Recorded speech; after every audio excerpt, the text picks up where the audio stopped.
Will Dragon Ball Xenoverse 3 save anime games? Let's talk about that. Alright, what is up? This is SLOplays, and I am back at it again with another Xenoverse 3 Yap session. Let's talk about if Xenoverse 3 will be the game to save anime games right now. Now keep in mind, over the past, I would say, decade, there's been a decline in the quality of some of these anime games. Not all of them, okay? We've had some decent ones, dare I say even some bangers, okay? I wanted to go over a couple of the recent games that we've gotten and just kind of the current state of anime gaming right now. And if, you know, this new game project, Age 1000 / Xenoverse 3, whatever to be revealed at Battle Hour, will this be the game that gets a lot of anime fans back and consistently playing for a long time? Okay, that's the big thing, right? You can get all the sales and, you know, make billions, trillions of dollars on a game, but if you can't maintain the player base, that's always a bad sign. You know what I mean? And a lot of these anime games, they tend to do that. I would say most of them do. There are very, very few exceptions to this. I would say they got to be live service, okay? Live service anime games, they just do the best, or just in general, just a live service game, okay? You know, whether or not, you know, your opinion on it, if it's a good concept, a bad concept, or if it's like, you know, scummy with how they do things, like battle passes and all that, whatever your opinion, they generally are very successful and they keep people playing because there's always a constant stream of content coming, you know, pretty regularly. Not every single day necessarily, but you'll have something every week, every month. With a lot of these anime games, which are generally arena fighters, not all of them, okay? Arena fighters, surprisingly enough, they make a very small percentage of the entire total of anime games. But I digress. You know, I just wanted to talk about, like, mainly what we kind of have recently, right? I would say the decline really started probably around Jujutsu Kaisen Curse Clash, okay? As funny as that sounds, that's when I really noticed, like, what are they, like, what are we doing? What are we talking about? And it really has to do with Bandai more than anything.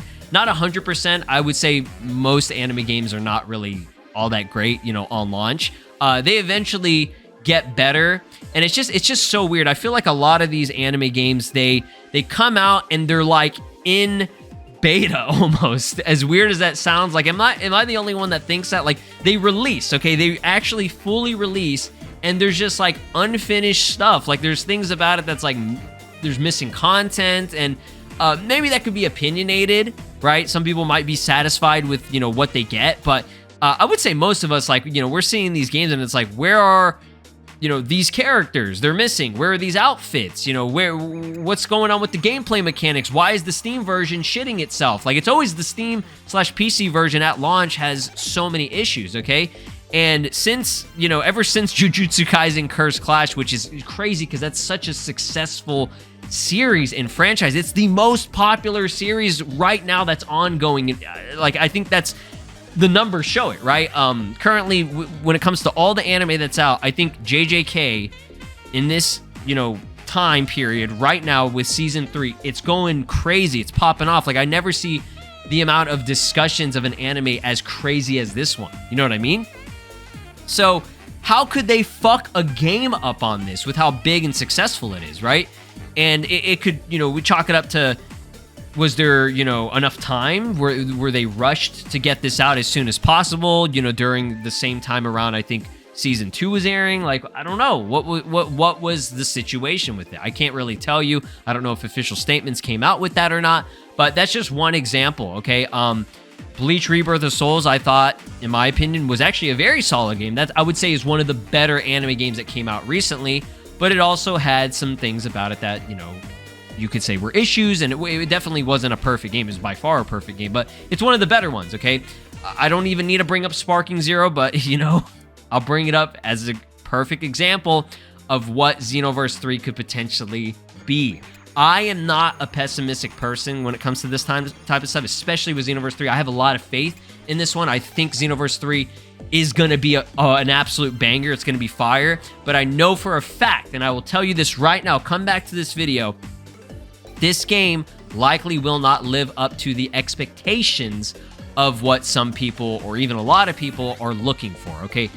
When this game drops, right, eventually, people are going to be excited. They're going to play the shit out of it for a week, couple weeks to a month. You're going to start to see a decline in the player base. Obviously, that's normal, okay? And then people are going to start pointing out, and you're going to be seeing it a lot. You will be seeing it a lot. They're going to point out what the game is lacking, what the issues are, which is good, okay? It is good to give feedback. But at the same time, you're rarely going to see things people appreciate about the game when it comes out, okay? And again, I'm definitely jumping way too far ahead into the future because I don't know what this game is going to be like. I don't know what kind of content they're going to do. But I will tell you right now, there are some core things that this game needs to do in order for it to be successful, maintain a large player base. Okay, that's fine if it, maintains a couple thousand or whatever. But a game like this, like we're holding Dragon Ball games to a much higher standard than we have in the past. Okay, when it comes to Dragon Ball and even I would say Naruto, they've shown that they can cook with these games. These series, they make a lot of money. Okay, these franchises, even One Piece, include that in there. Gundam, like those are some of the biggest, most successful when it comes to like merchandise and everything, right?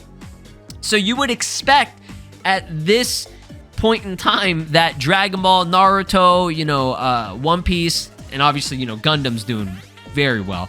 That's just something else. But, all these series, they should be held at a higher standard when it comes to, what we should expect for these games, right?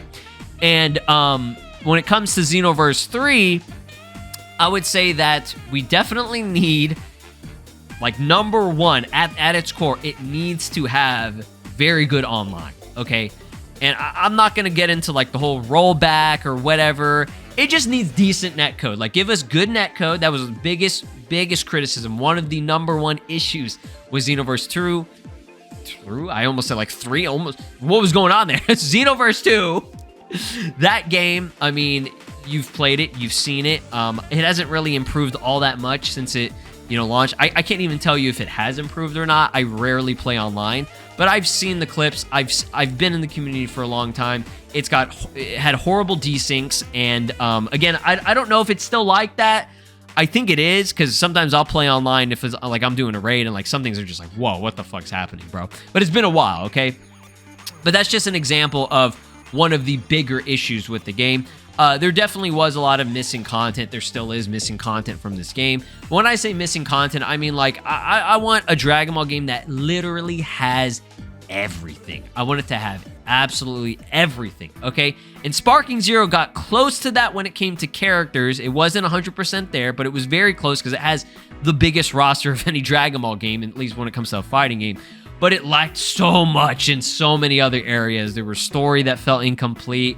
There were, customization and all that stuff. I said I wasn't going to bring up Sparking Zero, but I have to because it's just that game. Then keep in mind, I'm not a Sparking Zero hater, and I'm not a Sparking Zero glazer. Despite what people want to push in terms of their narrative about me when it comes to that game, I very much like the game. I think the game is good. I think it's decent. I don't think it's perfect. I don't think it's the best Dragon Ball game ever created. I think it's a very fun game, and I like it, okay? That's all that needs to be said and done about it, right?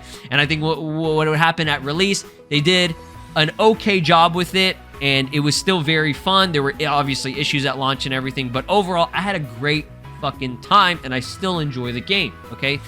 But when it came to Xenoverse 2, things were a lot different with Xenoverse 2. Like, that game, it had everything I was looking for, right? Obviously, the gameplay wasn't as good. I still think Sparking Zero has, like, the best, like, it feels the best to me. Like, if they can make this game have, like, mechanics and gameplay like Sparking Zero, more in line, like, with that, oh, we are eating, dog. I'm not saying it has to exactly be the same, but I'm saying a little bit more fast-paced, better mechanics, things feel smoother. I feel like Xenoverse 2, it still feels, I mean, after playing Sparking Zero, it definitely feels very stiff. It feels that way, okay? That's just me. But gameplay is still pretty good. I still very much like it, and I'm always going to be coming back to Xenoverse 2 until we get the sequel. You know what I mean? As long as they keep bringing content into the game, I will be there. So, other than netcode, like good netcode, I don't know if they're gonna do this, and I feel like they're not. Okay, I feel like because this is most likely, you know, not gonna be like a live service game. It'll have maybe the elements like Xenoverse 2. I think it'll have like good updates for the most part, and if it is actually Xenoverse 3 and everything, it's gonna have a lot of great variety of game modes and things that everybody can find something to enjoy. You know what I mean? Because Xenoverse 2 had that. That's why it has been so fucking successful. 10 years? 10 years? And people are still playing it? Like, come on, man. They did something right. You know what I mean? So if they keep continuing on with that, I think that they need to do some type of... If they can just do crossplay, like, just do it. You know, I don't know if there's, like, what the issues are with it.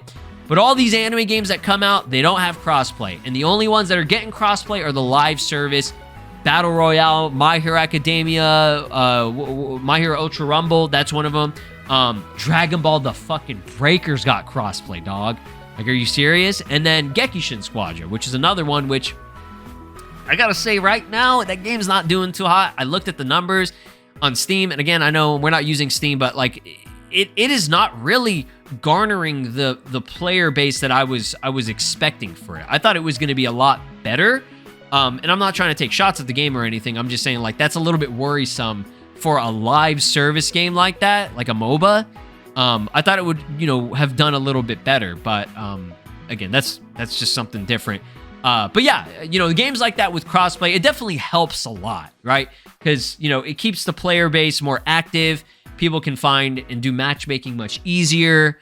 You know, you don't have to, if you want to play with friends, you don't have to worry about them having the same fucking console as you. Like, crossplay is really important for modern gaming that has online. And you know, this Age 1000 is going to have a strong focus on online, right? If it is Xenoverse 3, Xenoverse as a series, online is big. It's like an MMORPG type of thing. So you want to make sure that you are investing a lot of resources into making sure that the online is good. Obviously, I don't need to say this, but everything that Xenoverse 2 did in terms of their content and what they had to offer, expand upon it and improve it. That's all I have to say about it. We can make a million other videos going over each category when it comes to customization, avatars, characters, story, different game modes. Like, there's so much that a video game can have packed into it when it comes to something like Xenoverse. So as long as they can do that, have the good online, if it's possible to do crossplay, then I think we will be eating. Like, I can see this game being very successful, and it would maintain a very large player base, right? And this is just, you know, this is without even mentioning if there's a possibility that at launch there are going to be issues, which there likely are.